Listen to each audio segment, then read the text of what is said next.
गोस्वामी तुलसीदास जी बड़े सरल रूप में प्रभु से कह गए, हे प्रभु, आपके उपकार का बदला चुका नहीं सकते हैं, केवल आपको प्रणाम कर सकते हैं, केवल प्रणाम कर सकते हैं।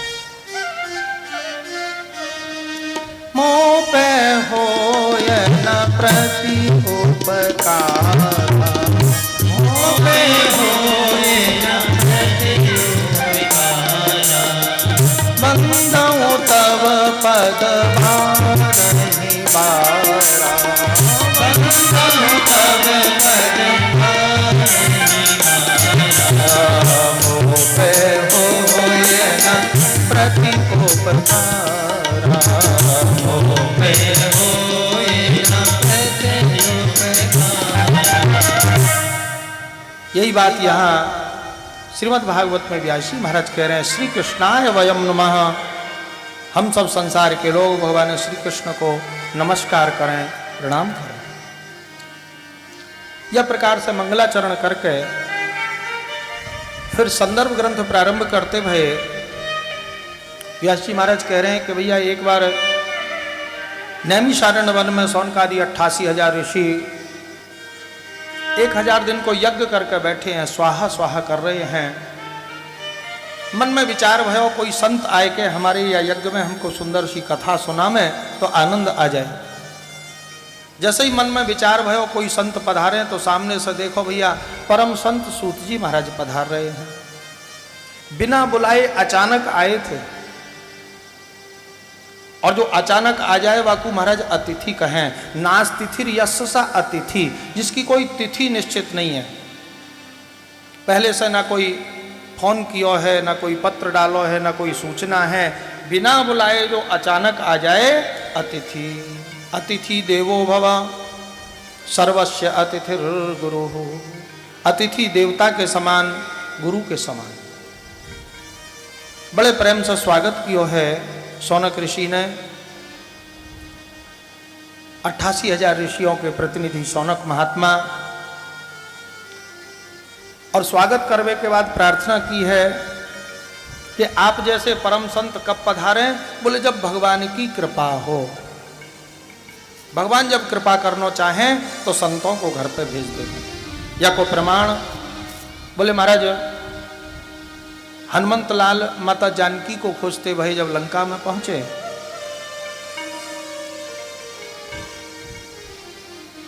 और कहीं मैया जानकी नहीं मिली, तो फिर खोजते खोजते महाराज विभीषण के घर पहुंच गए। विभीषण जी को जैसे ही परिचय भयो है, हनुमान जी को प्रणाम करने लगे। आज राम जी की कृपा से मुझे राम के भक्त प्राप्त हो गए। हनुमान जी ने बहुत बहाने बनाए। महाराज, मैं तो वानर जाति को हूं, प्रातः काल मेरा मुख देख लो तो दिन भर भोजन प्राप्त नहीं होगा। बहुत बहाने बनाए। विभीषण बोले, महाराज बहानों से काम नहीं चलेगा, मुझे विश्वास है गयो।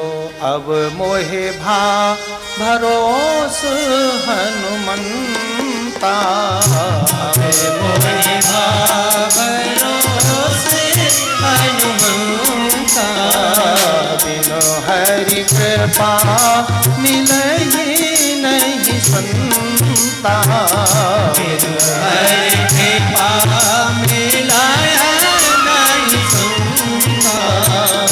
अब मोहे भा भरोस हनुमंता, मोहे भा भरोस हनुमंता। चिंतामणि जो सतयुग त्रेता द्वापर में पाई जावे, कलयुग में तो अनुपलब्ध है।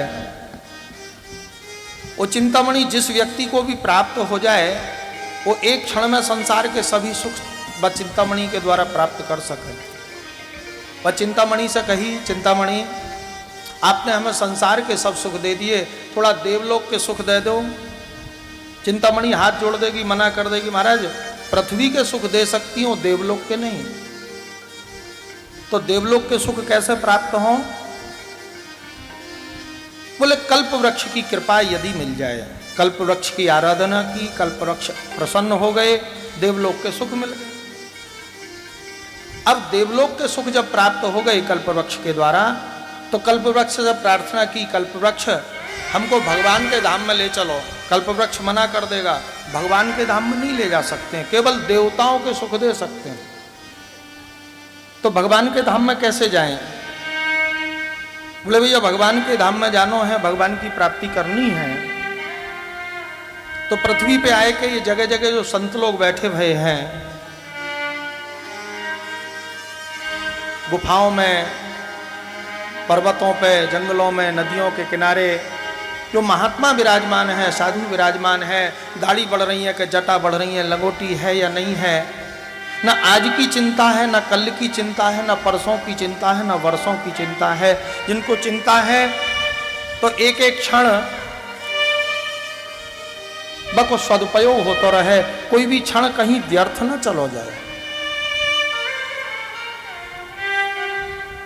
ऐसे महाराज जो सृष्टि में सभी जीवों के कल्याण के लिए एक एक क्षण को सदुपयोग करने वाले साधक जन हैं, संत हैं, ऐसे संतन को सत्संग प्राप्त है जाए तो उन भगवान की प्राप्ति हो जावे जिन भगवान की प्राप्ति चिंतामणि और कल्पवृक्ष के द्वारा सर्वथा असंभव है।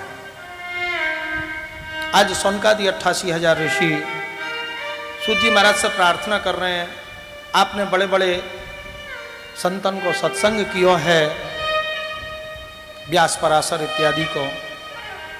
सुखदेव जी महाराज के आप शिष्य हो, हम आपके मुखारबिंद से कुछ सुनना चाहते हैं, लेकिन हम सामान्य कथा नहीं सुनना चाहें। कारण बोले हमने बहुत कथा सुनी पहले, लेकिन कथाओं को फल प्राप्त नहीं भयो। कथा को फल क्या है? बोले मन संसार से हटके और भगवान में लग जाए।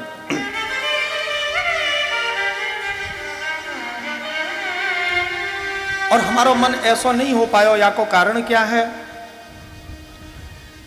सोनकादि 88,000 ऋषि सूत जी से कह रहे हैं, सूत जी या को कारण ये है कि हमारे कानों में कोई बीमारी है, हमारे कान बिगड़े हुए हैं, इसलिए जो भी कथा हमने सुनी ना वो कानों में ही रह गई, अथवा इधर से सुनी इधर निकल गई, इधर से सुनी इधर निकली, वो हृदय में नहीं जा पाई। इसलिए हे सूत जी, इस बार आप ऐसी कथा सुनाओ जो सीधी हृदय में जाकर प्रवेश करे। सूताख्या ही कथा सारम मम कर्ण रसायनम, मम कर्ण रसायन। रसायन आयुर्वेद में कहते हैं घुली हुई दवाई को। जब गोली कैप्सूल नहीं खाए जाए, डॉक्टर वैद्य से जाके कहा जाए डॉक्टर साहब ये गोली तो गले में अटकती है, तो डॉक्टर साहब मीठी दवाई घुली सिरप दे दे, मैं मिक्सचर दे दे, मैं वैद्य जी आसव दे देते हैं, मीठा मीठा 2 चम्मच पी लो ठीक हो जाए। तो बोले गोली कैप्सूल जैसी कथा कान में अटकी रह गई, इसलिए इस बार रसायन जैसी कथा सुनाओ जो सीधी हृदय में चली जाए। सूताख्या ही कथा सारम मम कर्ण रसायन। सूत जी महाराज सोनकादि ऋषि से कहवे लगे, भैया आप सब त्रिकालदर्शी ऋषि मुनि हो, ऊंचे आसन पर बिठाल के आपने मेरो स्वागत कियो, पूजन कियो, ये सब आपकी विशेष अनुग्रह है, कृपा है। आप लोग मेरी परीक्षा ले रहे हो, आप कह रहे हो आपके कानों में कोई बीमारी है। नहीं नहीं, ऐसी बात नहीं है, कान तो ठीक है, कानों में कोई बीमारी नहीं है, बिगड़े हुए कान नहीं है, बिगड़ो भयो ये मन है। कान तो शरीर के संग रहे, जहां शरीर रहे वहीं कान रहे, लेकिन मन शरीर को छोड़कर दूर चलो जाए, सुनी हुई बात समझ में नहीं आती। कथा में बैठे हैं, मन थोड़ा घर में चलो गयो, कथा कान में जा रही है, पर बाको आशय समझ में नहीं आया, बाको सार बाको भाव समझ में नहीं आया। बाजार जा रहे हैं, पिताजी कोई बात कह रहे हैं, बेटा बाजार जा रहे हो हमारा भी सामान लेके आना। और जब पिताजी बोल रहे थे उस समय अपनी विचारधारा बना रहे थे, ऐसा करेंगे ऐसा करेंगे ऐसा करेंगे, इसलिए पिताजी की बात सुनी तो समझ में नहीं आई। जब बिल्कुल बाजार जाने लगे तब याद आई, पिताजी के पास गई, पिताजी बताओ क्या सामान लाना है आपको? बेटा बताई तो थी, अरे वास्तव में तो मैं अपनी योजना बना रहे हो, मोह क्या क्या लाना है। मन दूसरी जगह हो वह सुनी भाई बात समझ में नहीं आवे तो बिगड़ो भयो, ये मन है जो इधर उधर संसार में भाग जाए है। और यह मन को सुधारवे के काजे या समस्त शास्त्रन को सार सुनाना चाहिए, और सभी शास्त्रन को सार है ये श्रीमद् भागवत। श्रीमद् भागवतम शास्त्रम कलौकीरेण भासितम। मन को सुधारवे के काजे श्रीमद् भागवत से सरल और श्रीमद् भागवत से श्रेष्ठ कोई दूसरा उपाय है ही नहीं।